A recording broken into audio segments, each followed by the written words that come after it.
Hi there. I just started filming a video and then I was like 10 minutes into it and then I realized Stitch had hit the end button and it wasn't filming. Oh my gosh, the little timer thing wasn't going. It wasn't counting the minutes. Boo! Stitch is here right now, so I'll try to focus on the video. Don't get too distracted by him because sometimes it's hard, especially when he walks all around the keyboard. No walking on the keyboard this time, mister. So I wanted to talk about how I furnished my apartment on a budget. And I first wanted to give a little bit of background about what I was working with. Stitchies. So what was I working with? Okay, so when I grew up, I had my mom's furniture from when she was a child. So I had her 2 dressers, her nightstand, her bookcase. And when my parents got divorced, which they initiated towards the end of high school and it was finalized while I was in college, my parents ended up selling the house that they had bought, in the Bay Area, and then my mom rented a smaller home in Southern California. And the rooms here are a lot smaller. Plus, anyways. Yeah, so she got rid of all that furniture, and all I had in my bedroom down in Southern California was just a day bed that I got when I was in 7th grade. I'm trying to stop Stitch from playing with the lamp. He's attacking it. Anyways, so I just had my day bed, and then I had this old IKEA desk that my mom actually really started liking and using a lot for her stamping and her craft activities. So when I lived in college, I was in the dorms, so it didn't really matter what furniture was home because I, was always in the dorms and everything was furnished there. And then I moved home to my mom's house for 1 year after graduation. And while there, I just stuffed all my clothes into the closet because it had like some shelves in there. Plus, a regular clothes hook, a regular components that you would find in a closet. So, yeah, that's what I did for the 1 year after college. And then when I got my current position and moved back up to Santa Barbara, I really didn't have that much stuff to take with me. I just had the day bed, and I didn't bring the desk. It was big, plus my mom liked it. So, I don't want to take it from her, and she enjoys using it for her crafts. So, yeah, so I moved into a room that I rented in a house, and I also had access to the bathroom. The hall bathroom kind of became mine, and whenever guests were here, at the house, they would use it. Right, so when I moved in, it was just the day bed. I had a desktop computer, but nothing to put it on, so I had it on the ground for a while. I didn't have a nightstand, so I flipped my trash can upside down and then put my alarm clock on the top of it. It felt like so cheap, but I knew I was going to buy furniture. It just was going to take time. So that was a temporary solution. And then I purchased these items, I think maybe from either Target or Kmart. And they're these plastic kind of grid-like things, and you can build them together using these plastic pieces and kind of create furniture out of it. It's nothing fancy, but for the interior, it works for me. I just put my clothing inside of it, clothing and underwear and socks, all that kind of stuff. So that's where my clothing was at because, I didn't want it on the ground or anything, and I couldn't hang everything in the closet because it was a small closet. So I just put shirts in there and then everything else on my little grid thingies, whatever you call them. I don't know what they're called. So one of the first things I bought when I was living in that room was a computer desk. Obviously, I felt super weird sitting down on the ground using my computer, especially when my roommate noticed me.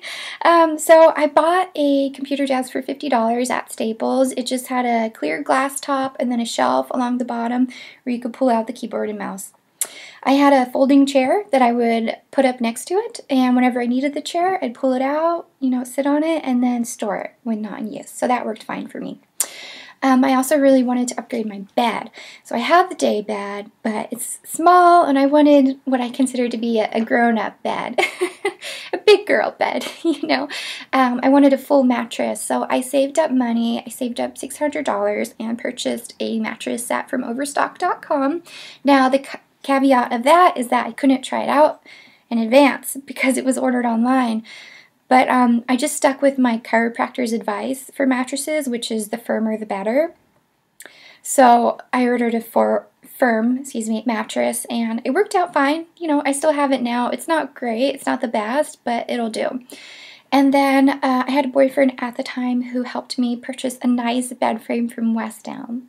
I did temporarily use one of the cheaper bed frames from Kmart, just for a few months, and then around my birthday time, I paid for part of the bed frame and he paid for the rest of it, which was so nice because I wanted a beautiful bed frame. I wanted something nice and fancy from West Elm, like actual wood, you know, and then it has the little slants for the actual frame. Anyway, so I had that going on, and then I saved up money. You know, it takes a few months at least to buy a dresser and nightstand from Target. I'm pretty sure that Target may have had some additional discount on furniture at the time that I purchased my items, maybe an additional 15% off. Plus, I usually look for free shipping, and I always use ebates.com. That is super important. Always use ebates.com or some sort of rebate website, whatever you prefer, before making a purchase. And then you get some money back. So it feels like I'm paying less than the price that I initially paid because I do get some money back. And yeah, I always use Ebates. But even then, you know, you need to save up money to purchase the items in your apartment. Eventually, I did replace the knobs on my Target nightstand and dresser to Pretty Little knobs from Anthropologie, which I still took a couple of visits to Anthropologie to buy because their knobs are expensive. They're at least $10 each. And I needed longer knobs, as it turned out. I couldn't use the shorter ones. I needed longer ones. Anyways, so it's all a very gradual process, which I really cannot underestimate enough. It takes time, you know what I mean? You're on a budget, you don't have much money. Sometimes, you know, you don't have anyone else helping you out. You have other things you need to pay for. You've got rent, you've got your car, you've got living day-to-day costs. So it all happened in time. And then for Christmas, while I was still living in that room, I asked my mom for the IKEA Expedite bookcase. I wanted the 4x4 one, which means there are 4 cubbies across the top and 4 cubbies along from the top to bottom along the side. And that really helped out with giving me additional storage so I could keep books there, and then makeup and hair products and, you know, just all sorts of items in the bookcase. So by the time I moved out of that room, my bedroom was pretty well furnished. I did have curtains and a curtain rod, which makes such a huge difference. It made it go from kind of sparse and not as homey to way more comfortable. So I definitely recommend putting up a curtain rod and curtains. Anyways, it's just a small item that makes a big difference, and just made it a lot more comfortable. So anyways, those were the items that I had while moving into my current apartment. And when I got here, I thought, holy guacamoles, I do not have enough stuff to, like, furnish this apartment. You know, I don't have, like, a couch, I don't have a dining table and chairs, I don't have anything for a kitchen. You know, it was kind of overwhelming. So my first focus, what I initially purchased, were items for the kitchen. I felt that is the space of greatest priority for me right now. You know, I have my bed, I have the essentials for the bathroom. You know, what I need is an operational kitchen. So I just bought utensils, plates, cups, some cooking supplies, pots and pans. It was nothing very you know, fancy or gourmet, just the basics. And that it has worked for me, particularly because I don't enjoy cooking. So I can heat up stuff in, like, the oven, and, you know, I can bake because I like baking. But other than that, I don't have, like, a blender. I thought about buying a blender, but I don't know where I'd put it, and I don't think I'd use it very often. Anyways, so my first focus when I moved here was setting up the kitchen, which did take time. Plus, there's so many things you need to buy when you live alone. I had to buy a trash can and trash can liners and cleaning supplies for the kitchen, plus, you know, the bathroom cleaning supplies. I had to buy a vacuum. Oh my gosh, just so many things to set up my apartment. So once the kitchen was all good, then eventually, it didn't take a full year, maybe 8 months or so, I finally bought a dining table and 2 chairs. Prior to that, and this is a little bit embarrassing, but you know what, I'm on a budget, is what happens. I had a folding chair and a what do you call it? It's not an ice chest. It's one of those things that you put ice and cold food into. It's, like, it's not a freezer. You can use it and like take it to games, like football games. An ice chest, maybe? Anyways, I had that ice chest. That's what I'm going to go with. And then a folding chair, and I had my tiny little TV. And that's what I had in my living space. That was it. Besides the essentials I needed for Mittens, like her kitty litter. So it wasn't very hospitable to guests, not at all, because I didn't even have 2 chairs. So if my mom visited me, I'd give her the chair, I'd sit on the ground. It was not nice. So I really wanted to get, you know, a proper place to sit for myself and for a guest. So then I bought my dining table chairs and table from Target. It works, but it's not good quality. I have a lot of issues with the chairs that I bought. So anyways, first I got, Stitch just fell off the table. So first I bought that, and then it took me some time, but I finally decided on a couch.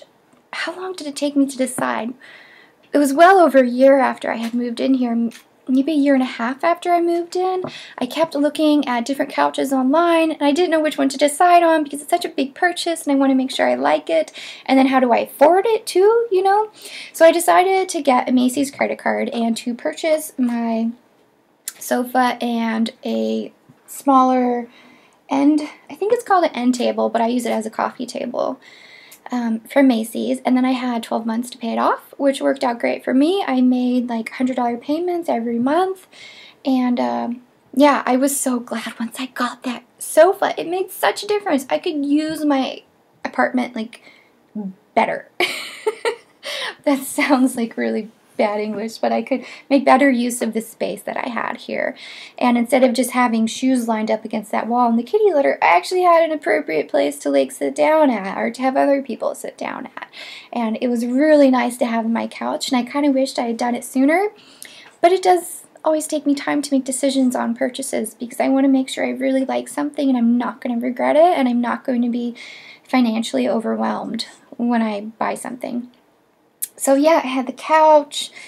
I'm trying to think. I didn't really buy any big pieces of furniture besides the dining table and 2 chairs and the couch and my little table. There isn't much space for things here. I just got what I needed to get, and that's it. I did buy the TV. It was during spring of last year, so spring of 2013. It sounds weird to call 2013 last year. I'm still getting used to it being 2014. Anyway, so I got my TV, I got a Blu-ray and a Wii, and that's been really nice to have, and it's almost all paid off. I did purchase that on a Best Buy credit card because they give you time to pay it off, and I always have it paid off in full in time, so I never accrue interest because the interest is insane on those store credit cards. It always has to be paid off. I'm not going to pay their crazy interest. Anyway, so I got that, and lately I've been thinking I would really like to have a nice TV stand. I've bought 2 from Target.com, returned them both because they were both poorly made and I did not like them.